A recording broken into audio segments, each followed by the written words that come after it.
दिली दर दिया गे लगा के हर दिया छोड़ चल जेब ससुरा लगे भेलो कवन गलती हमारा ससुना भूल जेब बचपन के प्यार गे भेलो कवन गलती हमारा ससुना भूल जेब बचपन के प्यार गे तेलियो दहरा दिया रे लागे हरा दिया हम ऊँचियो मजबूर रे गलती तो हार नहीं रे सब छे हमर यही सब भेलियो हम दूर रे गलती तो हार नहीं रे सब छे हमर यही सब भेलियो हम दूर रे।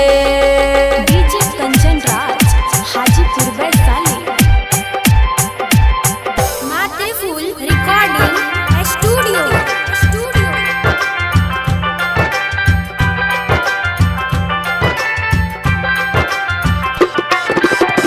समसुभा कान बोगे तोहरे याद में किया जाची ससुरा लगे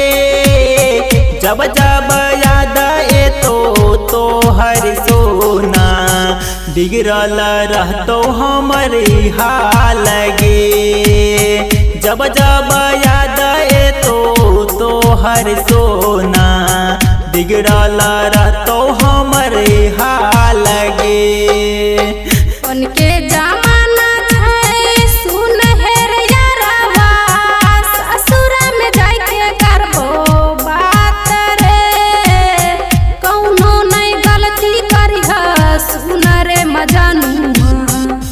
अभी के करबो मुलाकात रे कौनो नहीं गलती करिह सुन रे मजनू अभी के करबो मुलाकात रे। माते फूल रिकॉर्डिंग स्टूडियो